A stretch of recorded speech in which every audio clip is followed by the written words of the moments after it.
Probably seen that thing online where they think success goes like that, right? And that's kind of like the notion of, no, that's obviously not how success goes. And then you've seen the other one where it's like what success really looks like, right? Okay, you've seen that. This isn't what success looks like. Let me show you what success actually looks like. When I found this out, it blew my mind. Success actually looks like this.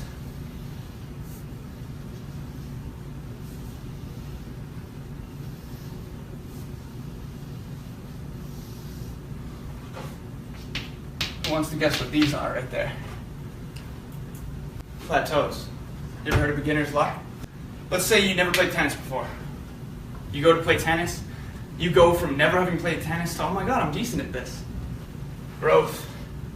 And then you play someone who's been playing for a year or two. You get crushed and you're like, oh my god, tennis must not be for me. This is a dabbler. We live in a world of dabblers. People are trying to do what I'm saying, which is find their passions, but they don't stick it out long enough to realize that it actually is for them. It's honestly awesome. A lot of my buddies and I talk about that a lot. It's like, how awesome is it to be in shape? Because we weren't always in shape, and the contrast is huge.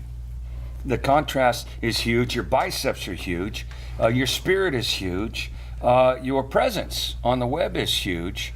You do a whole bunch of YouTube. I saw stuff, I couldn't see it all in a couple of days. I do my homework when I'm going to talk to somebody. Love it. And there's research. Well, you do the same thing where you talk to a group. Of course. You got to know who's whom in the room. Got to. Today it's you.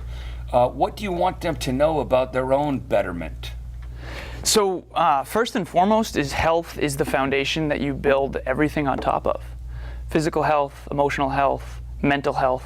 What I always try to say is get the mind right, the body will follow. You know, it's always kind of fascinated me. If I were to ask you, you know, how many people in the world want to be stronger, healthier, and look better? What would your answer be? 101%. How many people are actually in the gym?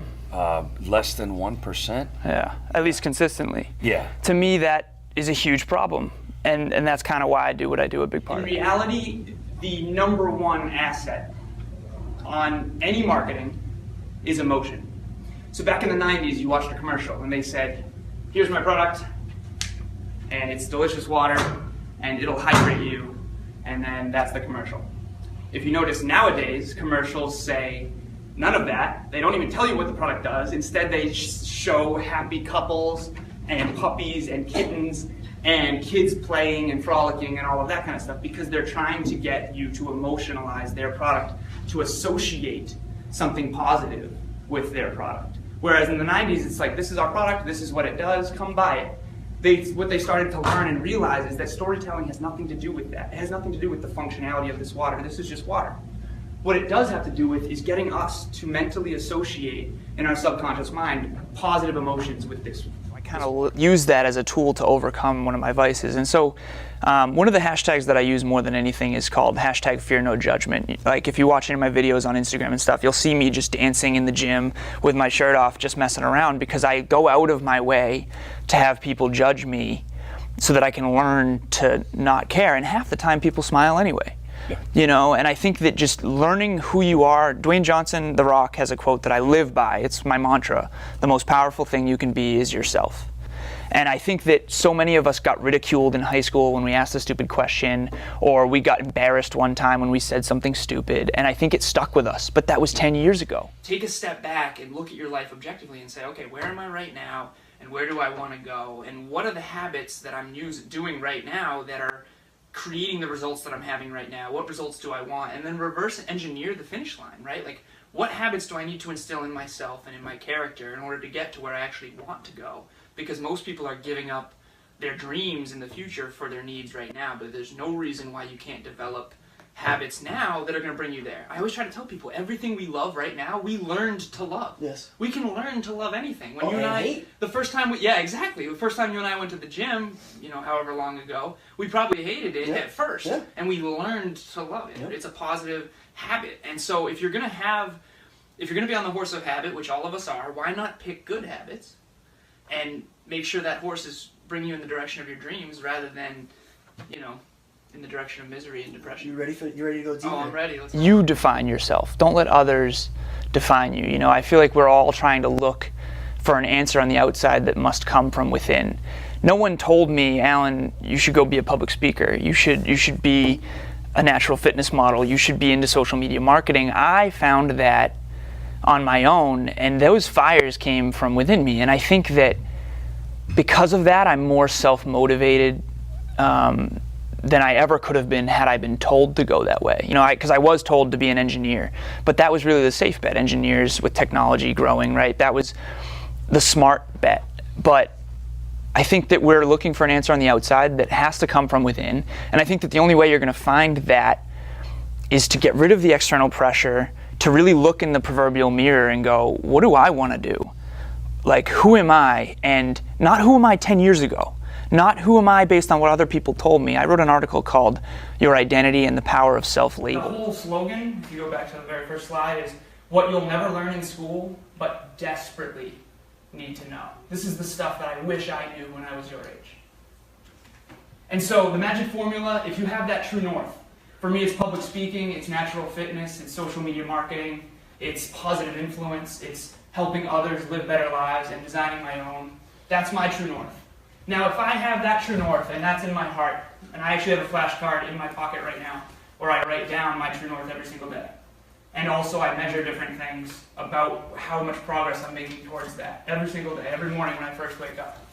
And so the second one is a commitment to constant and never-ending improvement. So if you know your outcome, you know who you want to be, your North Star, so to speak, and you commit to never stop improving towards that true north, and you never ever quit, the inevitable result is a wonderful life of growth, contribution, happiness. Look, If you're not I failing, want we're you not to going fail. big enough. Absolutely. Exactly. Like, Yeah. I want you to fail, because That's how you the grow. minute you fail, that's how we're going to grow together. And that's how we're going to find out where the little tweaks that need to be made in order for us to be as big as we want to be. We're going to find out what those tweaks are. But Exactly. if you stay on the safety zone and you don't fail, we're never going to know what you fixed. So here's the crazy thing, and you're talking about failure as the report card of what to assess and address. My first fitness show, for example, I talk about a lot. The problem is that I think a lot of people fail and then they think this isn't for me.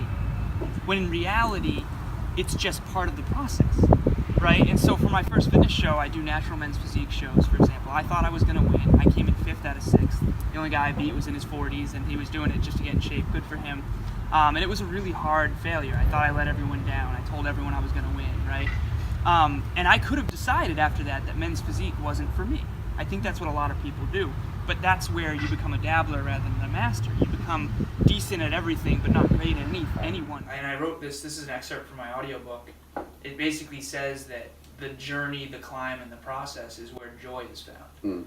And I don't care how great the end result is. Right. If you hate everything that you're doing to get there, then you're not living. Yeah. And I do think there's going to be moments where the stuff we must do for our dreams is challenging and we really don't like it. I feel you. But I think that it should be 80-20 and not the Yes. opposite. I do Yes. think that a lot of people live their lives spending 80% of it doing something that they don't really care for, to spend 20% with the people they love, like Ryan's talking about. Absolutely. And I think that we should reverse that. There's things that I have to do for my business that I just don't care about, that I don't want to do, like the logistics of actually creating a business and that kind of thing. But when it comes to like what I do on a daily basis, when it comes to fitness, speaking, podcasts, this is everything to me. If this was, you know, people call it a grind, and I understand what they mean by that because you got to work hard. But like, this is something that I love to do. When you cut off any possibility except the thing you committed to, it's like that is it. A decision is the first step. Decision is like a war. I gotta do this or that. All right, I'm gonna make myself do this. But commitment is when you now, after you've decided, you commit to do this for the long term. Whether it's hard or easy, doesn't matter. You're doing this. It takes it from this moment and it carries it into the future even when things are difficult.